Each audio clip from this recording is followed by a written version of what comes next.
Well, aloha, ladies and gentlemen, and welcome to PWT Talks NXT. This is NXT for 11/25/25. This is your pre-taped, pre-Thanksgiving episode. 5 or 10 minutes later than I wanted to be, dealing with a ridiculous smell in my house that was, the result of 3 cats, but I don't know which one to blame, so I don't know which one to throw outside.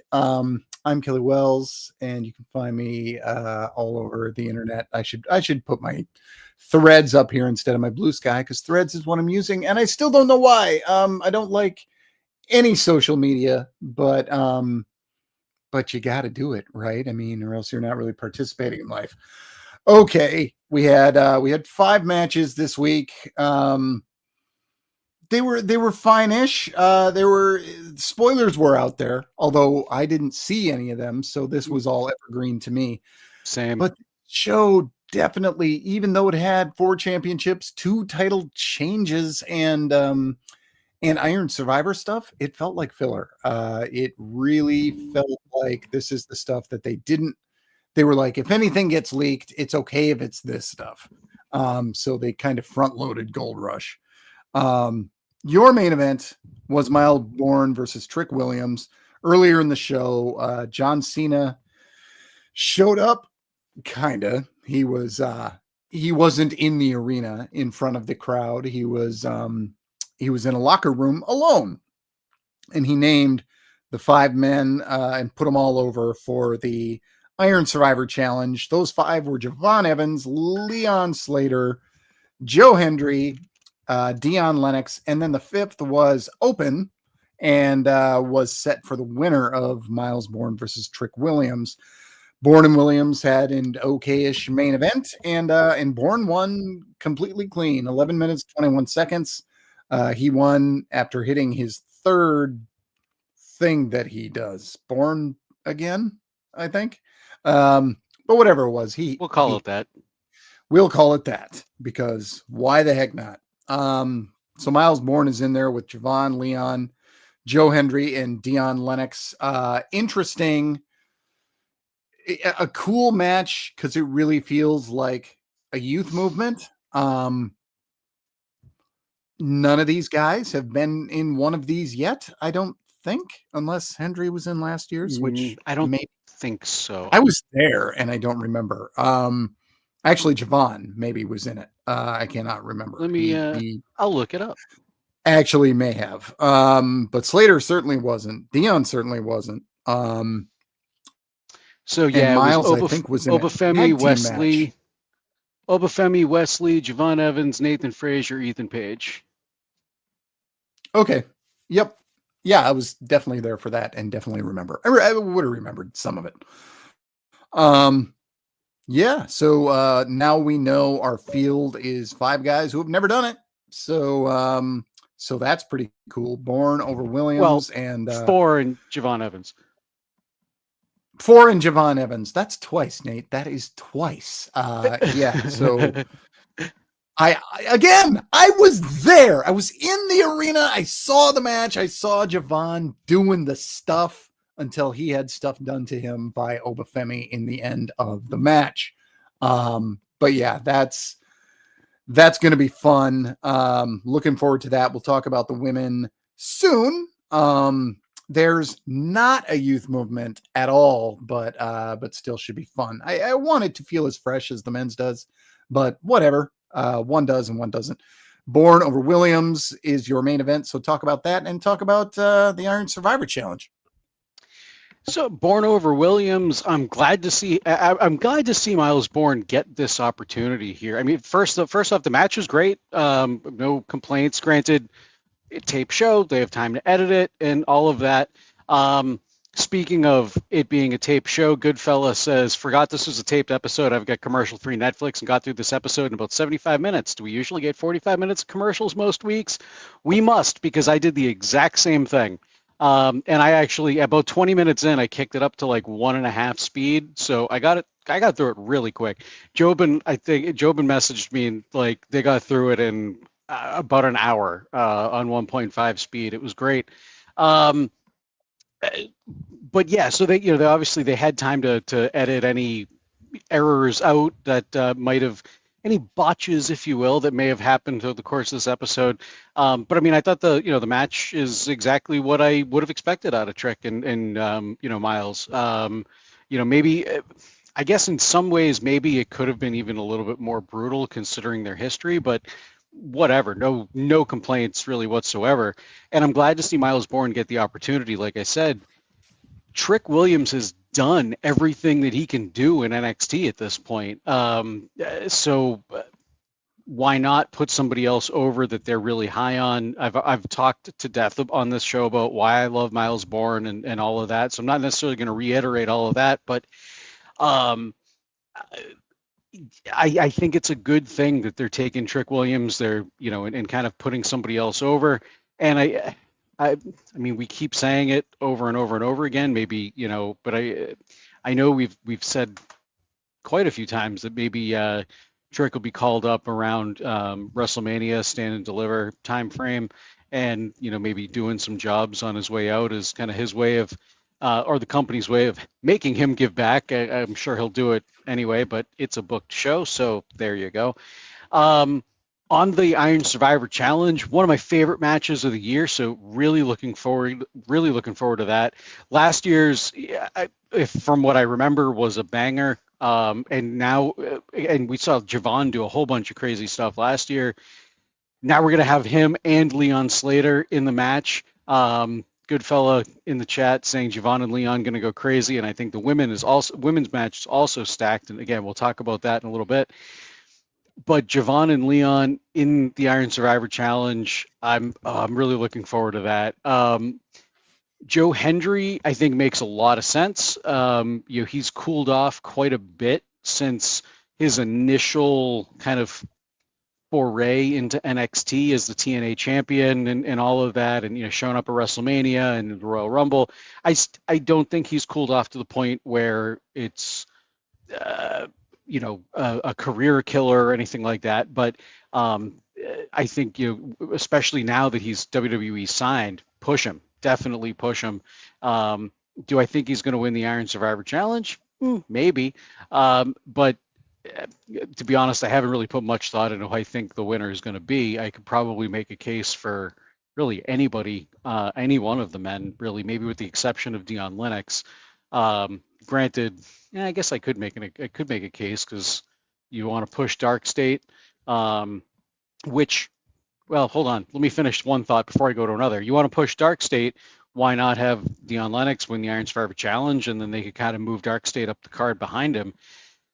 As I was about to say, Dark State, this is what I wanted to see out of Dark State. Like, they show up at a moment where you're not necessarily expecting them to show up here in the at the very end, and they're menacing. I would have probably liked to see them maybe beat down Miles Bourne rather than having everybody else from the Iron Survivor Challenge match come out. But whatever. The fact that they came out at the perfect time and were super menacing, this is what I want to see out of Dark State, especially if they want to build them up to be, much more of a menacing faction than they've been. And I harp on that every week, but they're pushing Dark State in a way that is not making them believable and credible as this monster type faction, an unbeatable faction. I think that's about it. I think that's about all I get to say about that. So we'll go back to you. Ryan Slorio mentions that Dion Lennox is the only heel in the match, which if I didn't mention, I was going to. So very, very odd that Cena would come out and choose a bunch of baby faces when heels obviously run this thing, because Miles Bourne, 2 weeks, Gold Rush, 2 weeks, 9 matches. The number of NXT baby faces who won, just Miles Bourne, because everybody else was either a heel or they were in TNA or they were in Evolve. So Miles Bourne, your one and only NXT babyface to pick up a win in the 2-week Gold Rush. So Yeah, and then Solorio continues. If I mean, Saints retains, Saints if it versus took him 2 Lennox weeks, at was it New really Year's a Eve. rush? Right. Yeah, I guess they were rushing through matches. I don't know. Yeah, I don't know. Each time. I mean, it was all one night. By the way, you could really feel that this was all one night because that audience was gassed at the end. Because they And did what not was have the benefit of watching on 1.5 speed and eliminating commercial time. So they were just in it for the long haul. There were some empty seats, as you pointed out, and yep? I was and gonna the say, what crowd was left of really, the audience? the crowd was into Legacy Drake, but Legacy Drake was really good. Yeah. And then the rest of the show was just kind of okay. The best stuff on the show after that, honestly, was the announcements of who was in the Iron Survivor challenges. And that's not something that they showed us the crowd reaction to. So I don't know. He said, just like an AEW pay-per-view, LOL, Ryan Slorio said. Much shorter than an AEW pay-per-view, but yes, still on the long side. So there you go, Miles Bourne over Trick in your main event. We're going to try to get some content out of this, but this was a show. This show felt very slight. I got normally I'm overflowing on the page. This is all I got this time, folks. Peeling back the curtain and showing you my sweet handwriting. So yeah, there was that match. I guess since I brought up Sean Legacy versus Jackson Drake, we'll talk about that opener, the Evolve Men's Championship. 10 minutes and 55 seconds. This match was real good for me. The easy best match of the night. Drake over Legacy. Drake still the only Evolve championship the only Evolve champion in this iteration of Evolve, men's anyway. There have been 2 women. Legacy is always that under guy. He's the lovable, plucky underdog, and it's time for him to go to I think at least NXT. I think that Sean is more than ready for that, and so for that matter, so is Jackson Drake. So the Vanity Project used to be 5 people. It was the 3 people you saw plus Bryce Donovan and Zeta Steel. Was it Zeta Steel? Yes. The name sounds right. Yeah. Those 2 were let go. They're not in the company anymore. And they must have known that they weren't as high on them because they never introduced those 2 on NXT. So they never made NXT. But now the whole group, the 3 guys, what you see is what you get. That's the group, unless they added somebody in the last couple episodes. Because as usual, I'm just a bit behind. But I've got some days off here. And maybe I could catch up on Evolve again. So yeah, Drake over Legacy. Last one the crowd was into, and honestly, last one I was really into. Go ahead. You know, it's funny because when this kicked the show off, I was thinking to myself during entrances, it was before the match really even started, but I'm like, interesting choice to start the show. It's like, usually you want to start the show off pretty strong. And I'm like, all right, well, it's the Evolve Championship. I don't know how people, how well people are going to receive this and get into it. Maybe they should have started with something else. And I think this was probably the best match of the night. So as I've said before, love it when they prove me wrong. That said, I don't have a whole heck of a lot to say here because I haven't been following Evolve. So the only things I've really seen are just some highlights on Reddit and obviously what we've seen on NXT of Drake and Sean Legacy. What I've seen though, I absolutely like. I think they're knocking it out of the park. I think, like you said, both of them probably do deserve a call up. I'm actually surprised Sean Legacy is still in Evolve and hasn't actually made it up to the main roster yet. I mean, he's He's challenged for the North American title. He's challenged. He was in the speed tournament. I think he was in a couple other tournaments too. He's in some singles matches. So obviously they're pretty high on him. Maybe they just don't. Maybe they haven't called him up to NXT from Evolve yet because maybe they don't have somebody to like fill his shoes yet, or something like that. I don't know, but just obviously speculation, spitball in there. But this was probably my favorite match of the night. Swipe Right. I can never remember the other guy's name. There's Ricky Smokes. He's my local guy. Brad so I Baylor. him. Brad Baylor. Thank you. From what I've seen of Brad Baylor, I like him. Ricky Smokes, I'm the most familiar with out of the group because, like I said, he's a local guy. I've watched him up here for a while. I've said it before. I'll say it again. He's one of the most polished of that promotion. There's a few others that are chaotic up here in New England, but there's a few others that are kind of on that same level. But he definitely has stood out to me for a couple years now. I'm glad to see him kind of getting his flowers and getting some time at least on TV. Yeah, don't have much more to say about this. Like Kelly said, trying to pull some content out of this might be a little difficult. I said that to Kelly before we even went on air. I'm like, I'm trying to figure out what to say tonight because it's just very paint by number show. Okay, so Women's Iron Survivor Challenge. They named Sol Ruka, Lula Vice, Kalani Jordan, Jordan Grace, and Kendall Gray. Interesting that he named so many of these people after they had just lost. But whatever. What are you going to? I was thinking the same thing. Yeah. In fact, Kalani and Jordan were in a match where a third person won who was not named to be in the Iron Survivor Challenge. But he's got to do what he's got to do.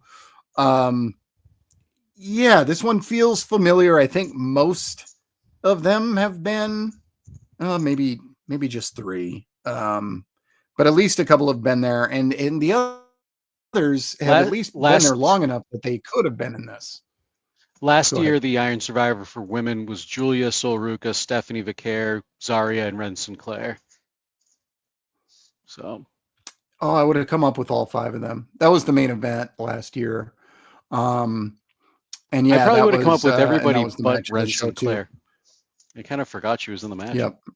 Yeah. Oh, Ren was hilarious in it. I do remember that now. Yeah. Mm-hmm. And there was one point where she got out of the penalty box and immediately walked into a soul snatcher and had to go right back into the penalty box. It was very funny. That's right. So yeah, familiar feeling just because we've seen a lot of them. I found Cena's line on Lola to be very funny because I'm sure, he was fed the line and was like, Lola Vice wondering when she's going to get her shot. I'm like, Lola Vice has had nothing but shots. Like, she's had shot after shot after shot and just keeps losing these. Like, framing her as somebody whose time is finally coming because she's getting a shot. Stop.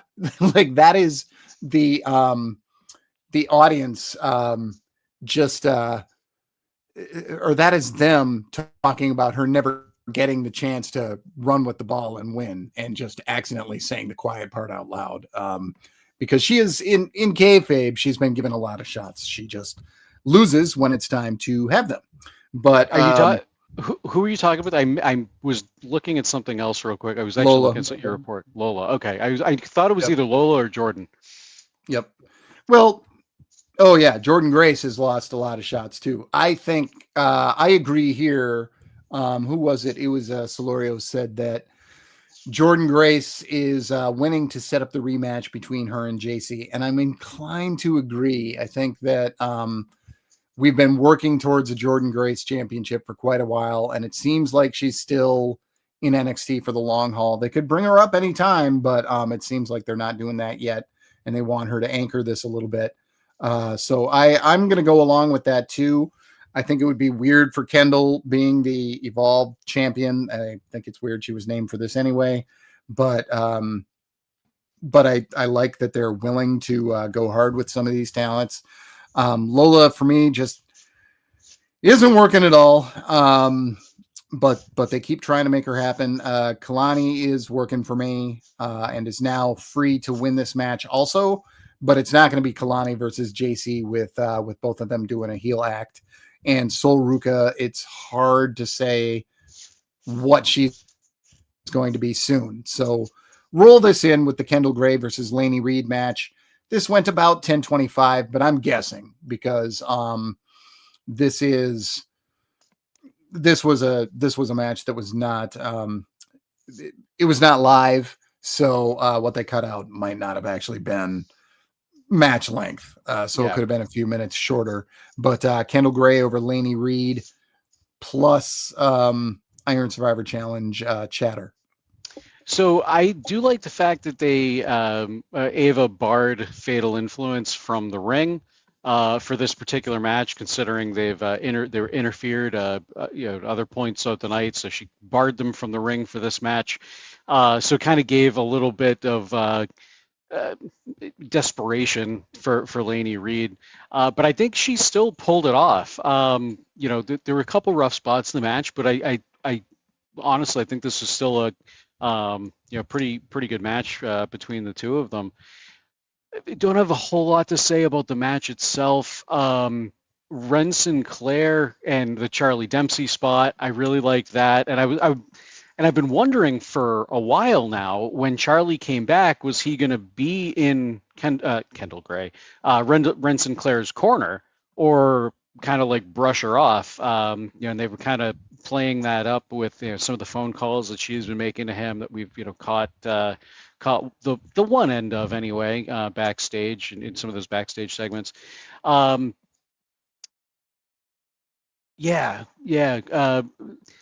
Laney Reed,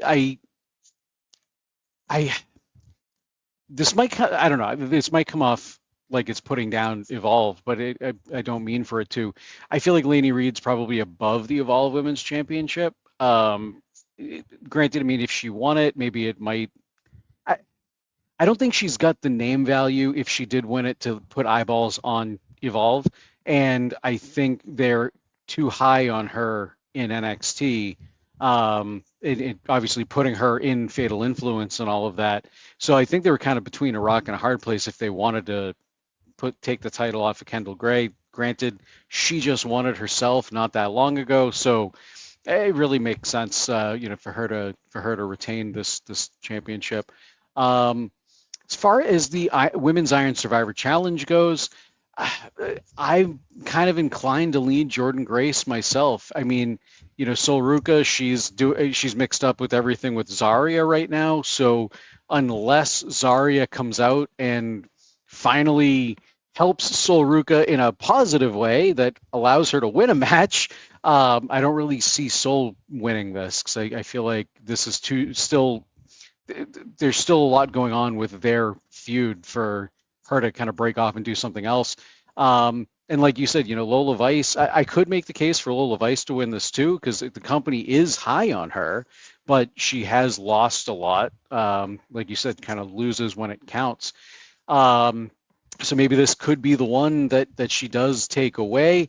And it could be something that she, was able to brag about down in AAA and things like that, kind of give her some accolades to talk about, when she does go down there. And then, like you said, Kendall Gray, Evolve champion. I nothing against Kendall Gray. I'm kind of surprised they didn't put somebody from TNA in the match. And maybe they just wanted to showcase WWE talent. Maybe that was a John Cena call. I have no idea. My guess is John Cena was just called up and said, "Hey, you want to come and you want to tape this vignette where you name off some names?" I don't know if he actually got involved in this or not. I wouldn't be surprised if he legitimately did want to get involved in this, because he does want to put over younger talent.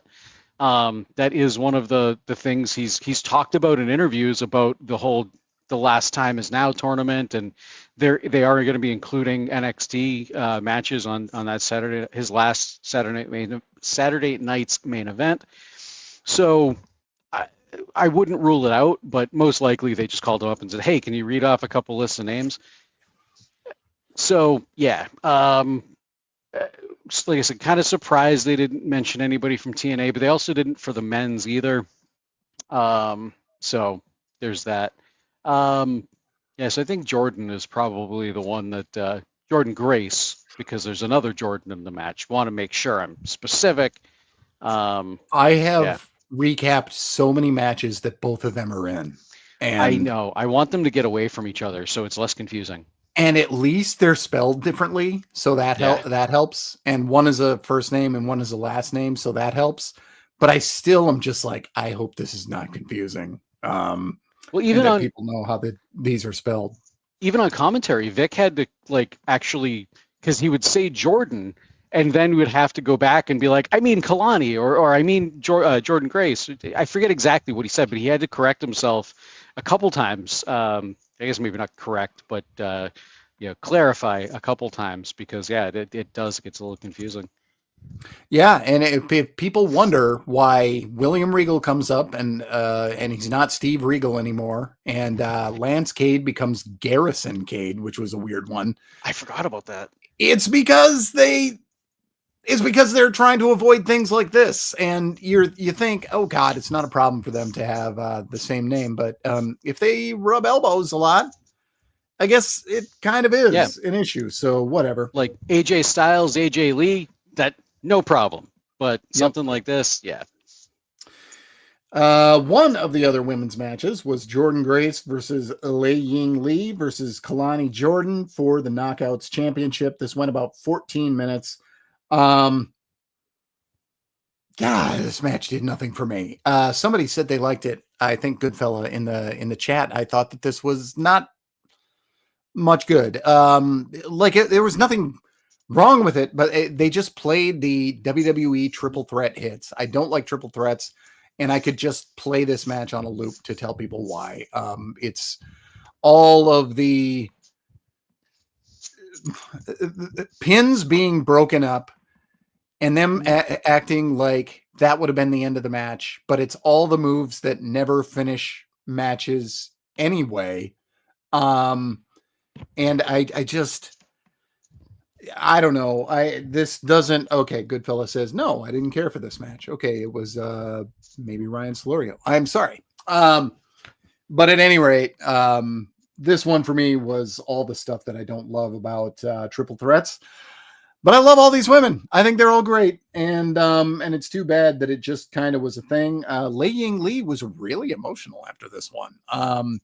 So kind of out there to be a badass, and but sometimes badasses break down when they win championships, and I think it might have been a combination of a lot of things. Yeah, she was asked to run with the ball, and that's very cool to be her company's centerpiece, but she also did it on NXT, a place where she tried really, really, really hard to gain a foothold, and she finally did get promoted, but even that was short-lived before she was back there and then out of the company.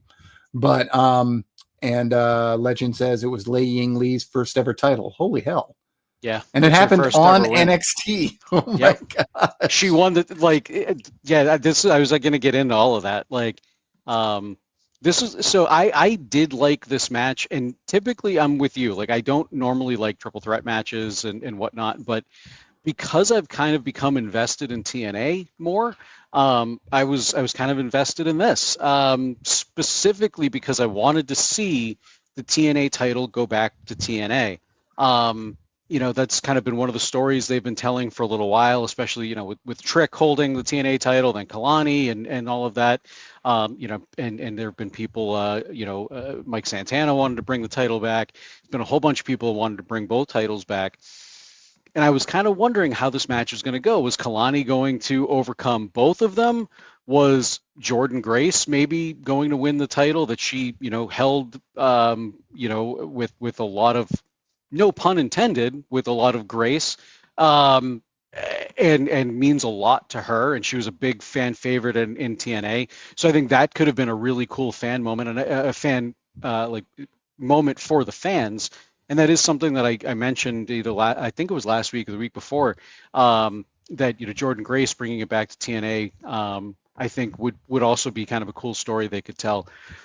But I really like this story with Lei Ying Lee. when I went to Bound for Glory, she was in their version of the Royal Rumble. I forget what it's called, and I know the last time I said it, one of you guys corrected me. You put it up there, but I already forget what it was called. I know MLW's name for it. I'm not sure I know TNA's name for it. I didn't even know TNA did it, but now that I do, I'll probably seek them out because I'm a sucker for that kind of match. Yeah, that was, and it was great because it was intergender. So like the I forget who started the match with her, but basically it was Li Ying Li and another woman that started the match, and I apologize, I forget who it was, and they did a really good job, kicking things off, and then a few men came out, and they're right in there with the guys, and I had a little bit of a sense of pride because watching everybody in NXT kind of rise up through the ranks and then wind up getting promoted after doing this show for as long as I have at this point. Not nearly as long as Kelly, but I mean, geez, it's been like 6 years now.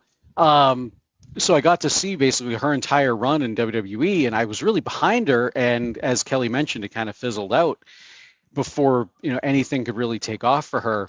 And I was really excited during that match to kind of see her get that spot, Bound for Glory, and then also to get this spot here tonight.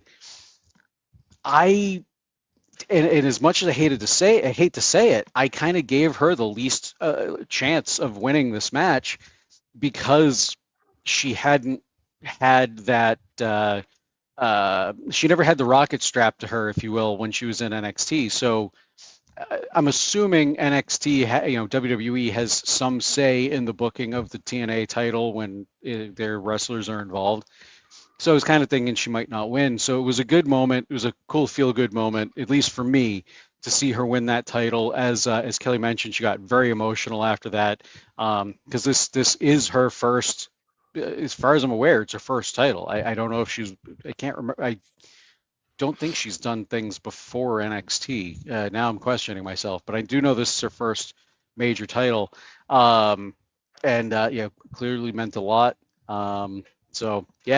Thumbs up for me for this match. Like Kelly said, it was kind of the greatest hits of triple threat matches, but because of the story and the people involved, it got me. Thumbs up. The other match on here, Zarya versus Fallon Henley in the Speed Championship match. I started getting the feeling with about 40 seconds left that this was not, it just didn't feel like they were in the end game. And then they went to some spots and I was like, yeah, they're not even really going to tease it. And they didn't really. And then Ava comes out and goes, no. And I'm like, yes. This is a 5-minute match. And you come out like it's genius. Like, oh, we can't have it end this way. But yeah. But since it was vacant and you weren't going to let it end this way, why not just make this a no time limit match in the first place, since you have to have a championship? And then Booker T's like, oh, Ava, making the right call, man. And I was just like, there is literally no other person in the world who would not make this call like this. Ava's not a genius for doing, and I loved the way she framed it. She was like, nope, this now goes to sudden death, first fall, winner take all. And I was like, oh, so a match. A regular match. That's literally a regular match. Yep. So yes, we went from speed match, which is a gimmick match, to no gimmick match. That was the brilliant framing of this. I just thought that Fallon should have won within the time limit, but I guess they didn't want to bury Zarya like that. So Soul didn't come out with Zarya. Soul had a scene earlier on with Ethan Page where he was stirring the pot, trying to get her to turn and be all in it for himself, herself. Miles Bourne said, I hope you're not buying what this guy's selling. And then he had his own scene with Ethan Page, but Soul Ruka nowhere to be found, but Fatal Influence everywhere to be found because they are constantly on the screen right now. and Zarya, a bridesmaid once again, as Fallon Henley is one step closer to being a Grand Slam champion, because she's held the North American, and now she's held the Speed. Was she tag team at all? Did they do an odd couple tag team championship with her? Now I don't remember, but I'm looking it up. If they didn't, they should have. I just like her a whole lot. So yeah, Fallon Henley. Now you're right. It was her and Kiana James. Like in the back of my head, I'm like, I'm pretty sure she's won the tag team titles, and it was her and Kiana James. Okay, so she has won all of them except the big one. Feels like she's no closer to the main roster than she was a year ago, but she's won all of the championships available to her except for one, which is kind of funny. She, by the way, is really funny in a house show setting because she really lets her hair down and gets really goofy. She was in a match with Lyra Valkyria. I don't think I said this last week. And she mocked the bird call every time she could. Every time she even did like a basic slap to Lyra, she went caw, caw, caw, like as big as she could. That's and then great. Would get punched in the mouth right away afterwards. And it was funny as many times as she did it. Fallon, you're my spirit animal. Thank you for everything. So, Fallon, the winner over Zarya, and this would have been the time for Soul to turn. On the other hand, she would have had to turn on a show that was spoiled for everybody. So I get it. So whatever's going to happen with Soul and Zarya did not happen. So yeah, that's our match, Nate. So first off, thanks to both Ryan and Gene in the chat. It's called the Call Your Shot Battle Royal. That's the name of the TNA match at Bound for Glory I was looking for. So thank you there. I knew the chat would come through for me. God. So you guys all know that I'm not a huge fan of the speed thing. Anyway, I've been trying to make the best of it since, hey, we're going to have it on NXT TV for the foreseeable future. So is what it is. I think it makes the most sense for it to be on NXT because it's only 3-minute matches or 5-minute match, except for when it's not. But obviously, short matches, it's easier for newer talent to kind of bust through, so it makes sense for that. But Ava coming out to restart the match was absolutely the right call. And you were right. Booker T was right. But I have a very easy solution to make it so we're all not going, wait a minute, you just turned it into a regular match. Put 3 minutes on the clock and then have them finish in that 3 minutes because it's a speed match. You already started with 5 minutes, and 5 minutes is the only time that the championship match is the only time you have a 5-minute match in a speed gimmick type match. So if you're going into sudden death, just throw 3 minutes back on the clock and have them finish it out. Why, or hell, 5 minutes if you really want to be generous. Why not put a time limit on it? All you got to do is put a time limit on it, and it becomes the speed gimmick rules match once again. And if you put 3 minutes on the clock, then say, and hey, this is still a speed match. You're supposed to be able to win in this amount of time. If neither of you pulls this off, we'll find 2 people who can. Yeah, and we'll have another tournament or something. Yeah. Like, mm-hmm. It actually, I'm glad you said that because that was something I wanted to say, and then I kind of glossed over that. I don't understand why they went to a regular match, and the way that Ava worded it made it sound like it was some groundbreaking idea. But yeah, you just literally turned it into a regular match. Yeah. The match itself is fine, whatever.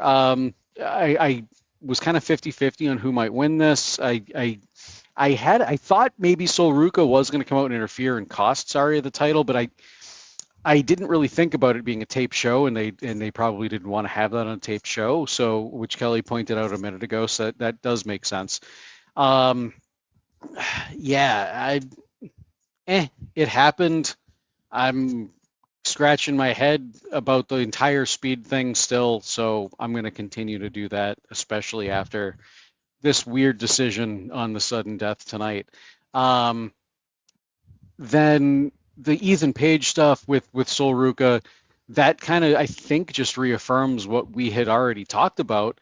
Yeah, I know last week I had said that I was kind of 50-50 on whether I thought Zarya might turn or Sol might turn, but that was because of something that I saw during commercial break, where I do have the uninterrupted tier of Netflix. But there was that one thing that made me kind of question the Sol Ruca turn after this week and her talking to Ethan Page.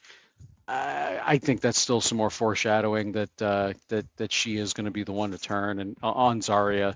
And maybe like next week it's, she's putting Zarya down because, yet again she loses a title opportunity. And maybe it's Zarya that throws the first punch because she's sick of getting beaten down, and that's how they get some some kind of some heat on them and some sympathy on Zarya, because she's clearly just so fed up that she snapped. I don't know, but I do think it's going to wind up being Sol. Yeah, don't have much more to say on that. Shiloh Hill. Nate, I am at Dakota Kai levels of obsession with Shiloh Hill. Me too. He is fantastic. I'm in love with him. So Shiloh Hill, what I wrote down is Shiloh Hill is weird and is missing a tooth. That is the only line I wrote down. Yeah, he's got one of those things where he can just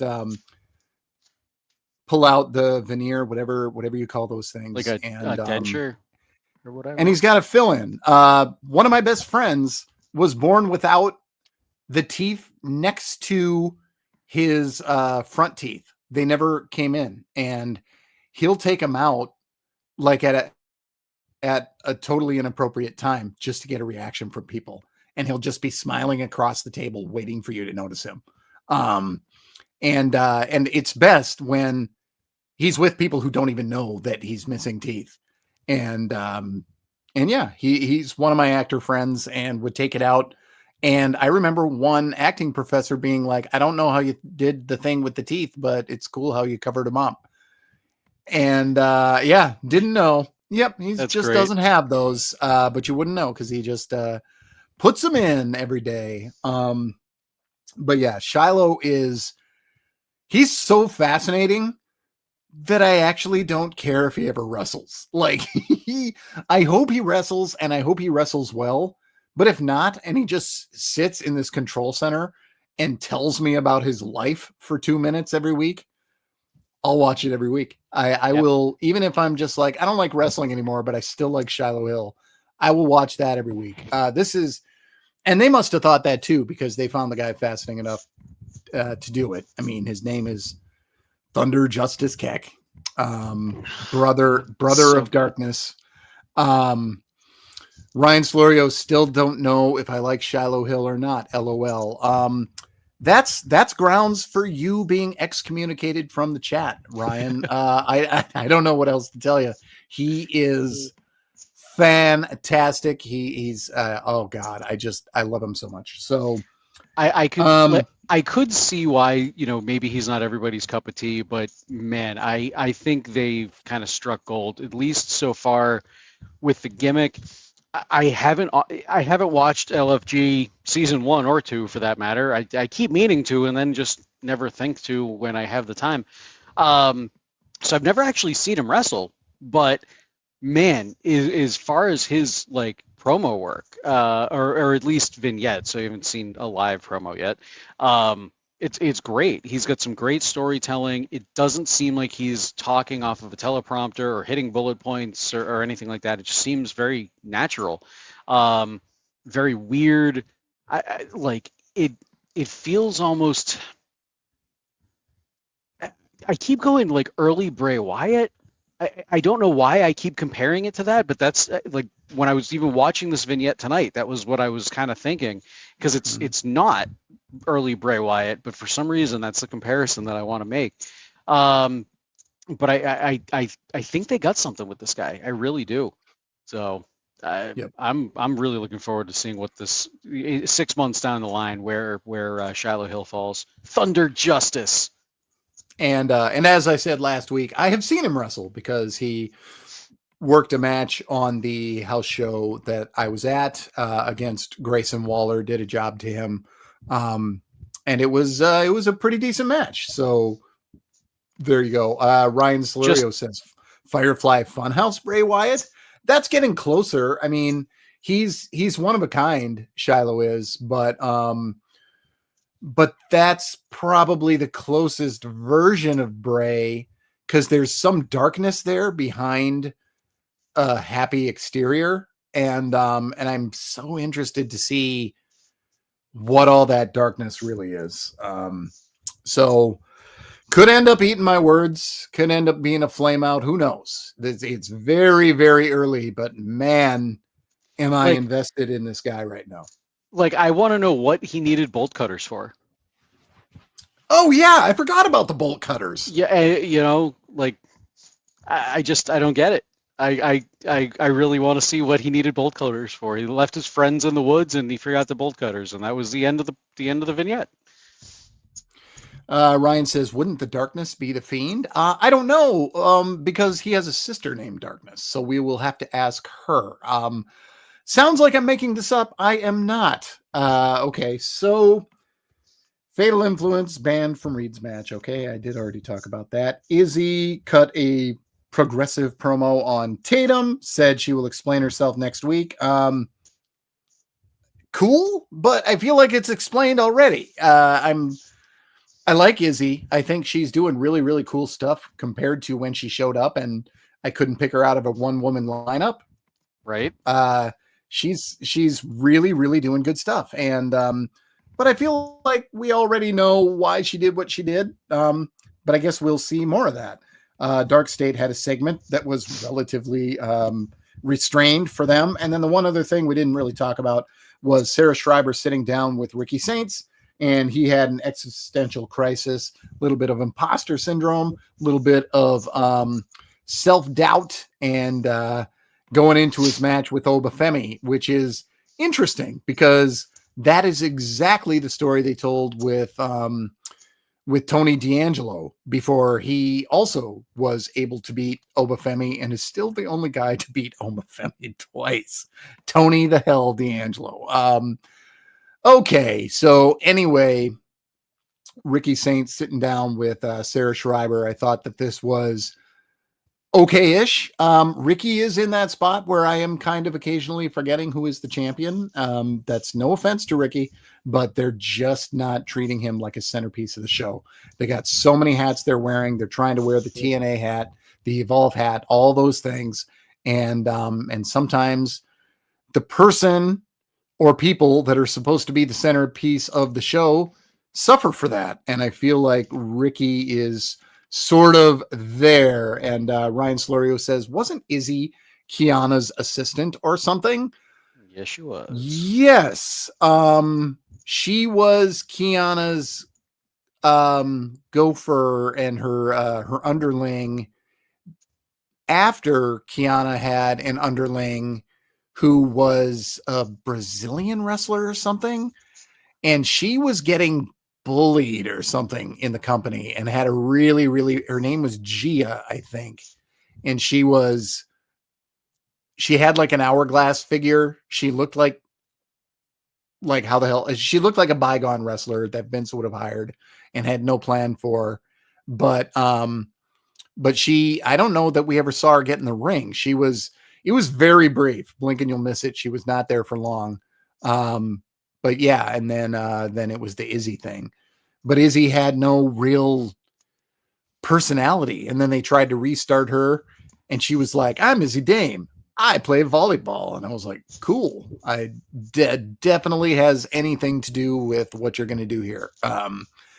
But yeah, I think Izzy's one of the real success stories because I dig what she's doing, and I look forward to seeing her now. So anyway, I got way too far from Ricky Saints. So talk about him. Right. Ricky Saints. No, I kind of liked this promo, this sit down talk between him and Sarah. So, I've mentioned on the show that like Ricky just hasn't felt like a top tier champion to me. Like Kelly said, kind of centerpiece of the show. There have been so many other things going on in the show that have felt more important than the men's championship.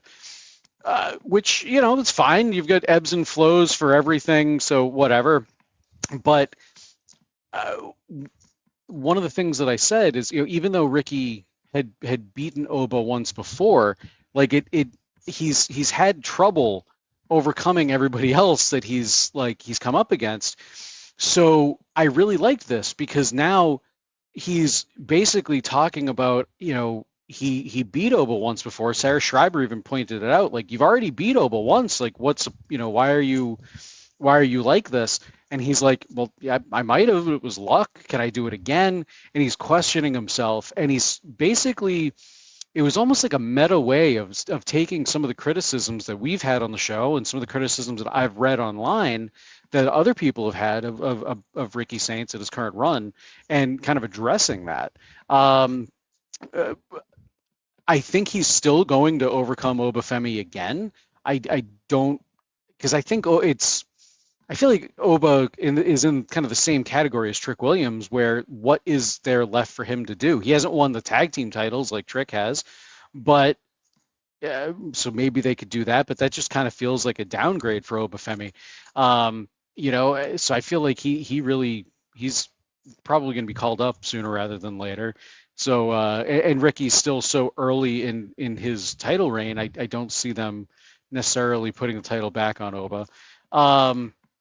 But yeah, I kind of just like how they sat down and they addressed those criticisms with this kind of self-doubt and imposter syndrome-esque angle. Maybe next week we'll kind of see Ricky have a little bit more confidence, or somebody, maybe there's a legend that walks through backstage, or Cody shows up, his I think it's his best friend, one of his best friends, Cody shows up and gives him a little bit of a pep talk or something like that, and we see him get some confidence you put back in him. There's a bunch of ways that they could go with it, but I do think this is a good piece of storytelling for Ricky Saints' championship arc tonight. You can email us at PWTorchNXT8YB@gmail.com. Nope. That's not it. PWTorchNXT@gmail.com. Kevin Catani says, salutations, gents. I hope this email finds you well. I thought tonight's episode was fun. While there's plenty to talk about, I believe in Joe Hendry, I wondered what you all thought about the former Xia Li earning the Knockouts title. I like that they put it back on a TNA star, and I was always a fan of Xia, but I'm not sure I saw her as a top champ. What do you think her run will look like? Is she a transition to someone else? I can't think of anyone offhand. Or will she get a chance? I like the UFC-esque belt presentation to BTW. Thanks as always. Go VIP and listen to 8YB. Office hours are now over. The Professor, P.S. This is the way. Kevin P. Catani, Ph.D. Yeah, you should be listening to 8YB. It is almost complete. We are reaching the point where we started the podcast very, very soon. And we're ending 8YB. It's real soon. So we are just going to the next takeover. We're going to watch that because it has a really good match on it. And that's going to be that. So I had different ways to keep it going. Tom was just like, I think I reached the end. So that is where we've been. This is not really news I'm breaking. This is stuff we've been talking about. But if you haven't been listening to it, you should be. 40% about it at most is about NXT. The rest is either us having fun talking about video games and movies, or, well, it's all that. Anyway, that is that. So I don't know what the championship run is going to look like. I don't know what any run looks like on TNA because I'm not plugged into the product. I know who's there, kind of, but that's about it. I think that she is going to be given a chance to run with this. I don't know if they're going to transition her to somebody, because I don't know who they'd transition her to. But for now, I will just assume that she is going to hold this for a while. Nate is a little more on the TNA train. So you tell me. Yeah. So I might be a little bit more on the TNA train, but I'm not like fully on the TNA train either. Looking up and down the roster, there's a couple that stick out to me, but I mean, I'm not 100% sure. There's just a couple that are sticking out. There have been a few times where they've been pushing Indy pretty good. I could see maybe Indy challenging her for the title or something like that. But yeah, I'm not really sure who else. There's somebody else that. Oh, it was Masha, but I don't know if they would actually. I don't know what happened with all those allegations or anything. 'Cause I think she's been mostly off TV since that all that stuff came out about domestic abuse and whatnot. But yeah, I mean, I'd like to think that they would give her a little bit of an opportunity to run with the title. She's very clearly put the work in. I think she's probably in the best shape that she's ever been in, at least since she's been on TV. She looks a lot leaner and a lot more cut. So and I think her work speaks for itself. The thing is I don't know how necessarily how popular she is with the TNA audience. At Bound for Glory, her entrance barely got a pop. I hate to say it, but there really wasn't much of a pop. Granted, I will put the caveat there. I believe that most of that audience was an NXT audience there to watch Javon Evans and the Hardys and the Dudleys. So maybe more of a WWE audience, I guess. Because WWE talent or former WWE talent got the biggest pops of the night during that show. But so yeah, I don't know how popular the run is necessarily going to be with fans, but that's kind of on TNA to tell a good story, and kind of put her in a position to succeed if they do want her to be a relatively long-term champion. So I'm kind of keeping my fingers crossed for her and hope that this all turns out to be a good thing for her and not just a flash in the pan, to kind of put the title onto somebody else. Well, that, Nate, I believe, is our show. I'm Kelly Wells. You can find me at other Kelly Wells on Blue Sky, at spookymilk.games on Threads. I don't post, but I'm a big reply guy, doing a lot of that. So we can always do that. Nate, I never had you introduce yourself at the beginning of the show. So you can say hello and goodbye now. You know what? I'm not even going to say my name. Hello and goodbye. I love it. Cheers. Horseshoe.